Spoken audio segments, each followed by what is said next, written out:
Ողջույն հարգելներից Մայկայից Մայկա եմ հանում, ասեմ, որ լինում են նաև ատելյեում նման պատվերներ, երբ որ հաճախորդը գալիս է եւ խնդրում է, որ իր սիրելի հագուստից հանեք նույն լեկալը, բայց առանց քանդելու։ Ահա այս տարբերակով ես հանում եմ լեկալները, այսինքն թարս կողմից, եթե դա հնարավոր է, կարելի է նաև շիտակ կողմից, հավասարացնում եմ բոլոր կարերը, քորոցներով ամրացնում եմ կարը կարին, օրինակ ես նոր ամրացրեցի քորոցով ուսի կարը, սա հիմա կողքի կարն է, ստորին հատվածն է, ուղղում եմ իրանց այդ կողքի կարով, միջին գծերով, ստորին եզրով, որքան հնարավոր է երկու դետալները դնում եմ իրար վրա, լինում է, որ առանձին նայած ինչ հագուստ է, այստեղ մայկա է եւ դա հնարավոր է այս տարբերակով անել եւ տեղադրում եմ կտորը արդեն ծալված, երկու տակ, այսինքն մեջտեղի այդ գիծը ծալք է, այլ ոչ թե կար,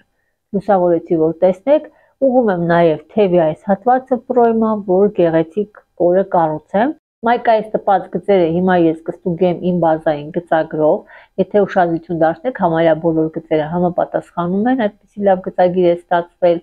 կտորի վրա, այստեղ քանի որ ես ունեմ գծագիրը, ապա կորը միանգամից կառուցում եմ, եթե չլիներ, ապա կարելի է կորականոնով կառուցել կամ ձեռքով։ Կարաբաժինները ամենուր թողնում եմ 0.7, միայն ստորին եզրը 2.5 սմ։ Ուղղում եմ այնպես, որ ընկնի կտորի ծալքի այս մասով։ Հիմա ուղղում եմ արդեն առաջամասի դետալը նույն ձևով, նշում եմ կողքերը, մոտավորապես եմ նշում, քանի որ ես ունեմ լեկալ համեմատելու համար։ Այստեղ արդեն առաջամասի վզի փորվածն է, նշում ենք, ասեմ, որ վզի փորվածքը այստեղ մայկան մշակած է, քանի որ քանդած չի, այստեղ 2 սանտիմետրը մշակում է, ես այդ մշակումը հանելու եմ եւ առանձին ձև եմ ու ավելացնեմ։ Պրոյման այստեղ ձեռքով եմ գտնում, քանի որ առաջամասի պրոյման ներս է, քան հետևամասին։ Ես չուղեցի այստեղ պրոյման, քանի որ ունեմ լեկալ, իսկ եթե չլիներ այս լեկալը, ապա նույն գործողությունը ոնց որ մեջքի դեպքում այնպես էլ առաջամասի ես կիչեցնեի մի փոքր պրոյմայի հատվածը եւ գեղեցիկ կոր կկառուցեի։ Իմ լեկալը բազային է, դրա համար ես բացում եմ դետալի այդ եզրը մշակման կտորը առանձին հիմա նույնպես կկտրեմ, որ ունենամ երկու տարբերակ ձևելու համար հետագայում։ Կարող է լինել այդպիսի ձև, որը ուղղակի ավերլոկով կարված է, կամ էլ առանձին որպես ապտաճկա շերտակտոր։ Բոլոր ճշտումները կատարելուց հետո արդեն ես գծում եմ ըստ իմ լեկալի, որը շատ համապատասխանում է գծած մայկայի գծերի։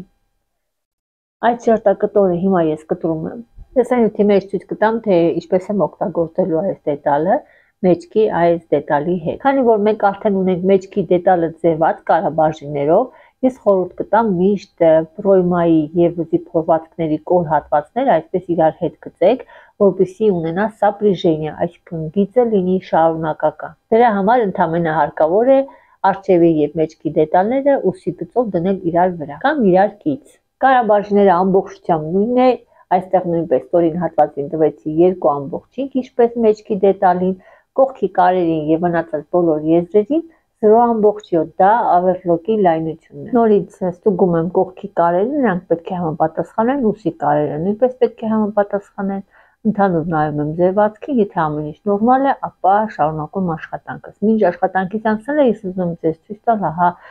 դետալները պատրաստ է։ Դուք նույնպես կարող եք այսպես դետալները հանել, այսքան աշխատանքը կատարել ոչ թե կտորի վրա, այլ լեկալների եւ ունենաք արդեն պատրաստի լեկալ մշտական աշխատանքի համար։ Իհարկե թեւը նույնպես կարելի է արտադրել հենց միանգամից մայկայից, բայց ես ձեզ խորհուրդ կտամ ինքնուրույն պատրաստել այն։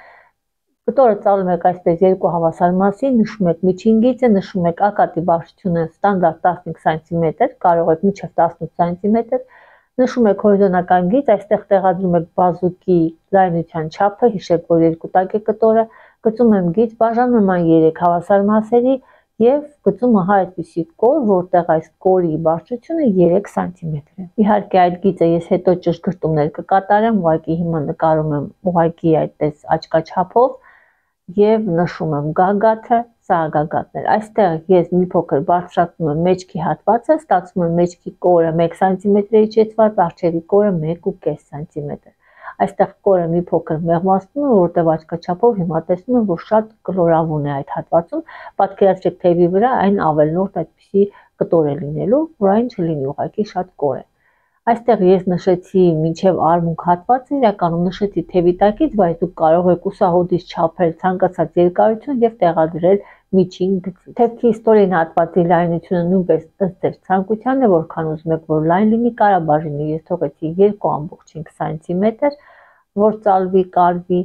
այստեղ ըստ ձեր ցանկության է։ Հիմա դուք տեսնում եք արդեն մոտ պատրաստի լեկալը, սա տրիկոտաժի հագուստների համար է, վերնահագուստ կարող է լինել, մայկաներ կարող է լինել։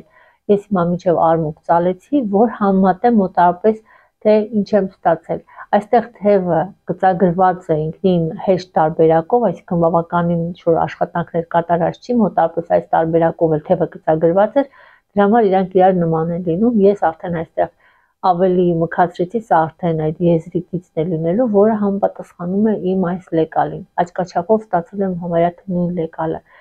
Պատրաստի երկարությունը իմ մոտ ստացվում է արմունկի մակարդակից մի աննշան վերև, բայց ասեմ, որ մարդու վրա այն կլինի մոտ 5 սանտիմետր վերև հենց արմունկի այդ ոսկորի հոդից։ Այստեղ լայնությունները ես կորեկտիրովկա եմ անում, այսինքն ճշգրտումներ եմ անում, որը հնարավոր է ես էլի փոփոխեմ, որովհետև դեռ չեմ չափել պրոյմայի եւ ակատի երկարությունը։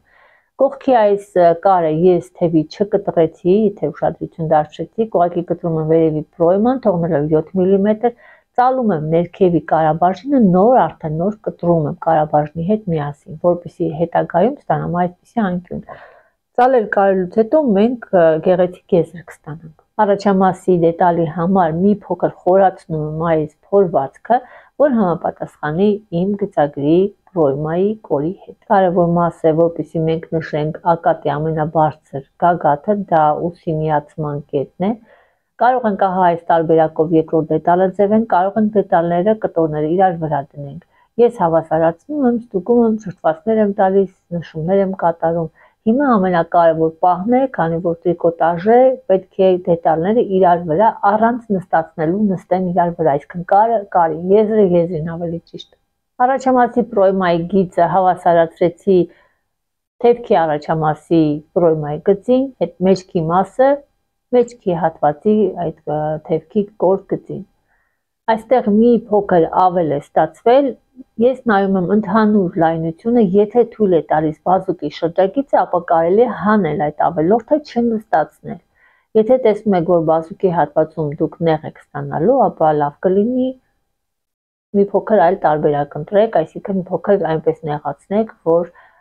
չվնասվի բազուկի շրջագիծը։ Կարելի է նաև պրոյման մի փոքր խորացնել եւ ավելի շատ պրոյման կլայնանա, քան թևից կնեղացնեք։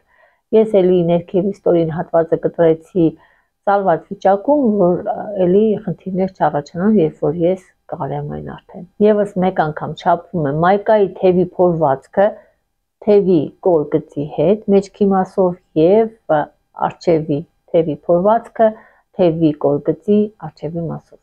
Սա բազային գծագրից հանած վզի փորվածքի մշակման կտորներն են, որը կարելի է անել ապտաճկայով։ Ես հիմա եզրագծում եմ այն, նշեցի ուսի գիծը, այստեղ մեջքի եւ արջևի դետալն է։ Իմ մոտ լայնությունը 2 սանտիմետր է, ճշգրտումներ եմ կատարում։ Վզի փորվածքի մշակման այս դետալը ես օգտագործելու եմ որպես շաբլոն, այսինքն որպես տրաֆարետ հարթուկելու համար, բայց կարելի է նաև ձևել հիմնական կտորից, ոնց որ փոքրիկ կակետ կա, եւ մշակել։ Բայց ես չափեցի վերևի եզրի երկարությունը, իմ մոտ 24 սանտիմետր է մոտավորապես, կաշկորսե կտորից ձևելու եմ ահա այսպիսի ուղիղ, իսկ այս դետալը օգտագործելու եմ որպես տրաֆարետ հարթուկելու համար, որ տան ֆորմա, վզի կորության այդ գեղեցիկ ֆորման, մոտավորապես ահա այստեղ։ Ես այսպես հարթուկելու եմ նախքան կարելը եւ կարելուց հետո։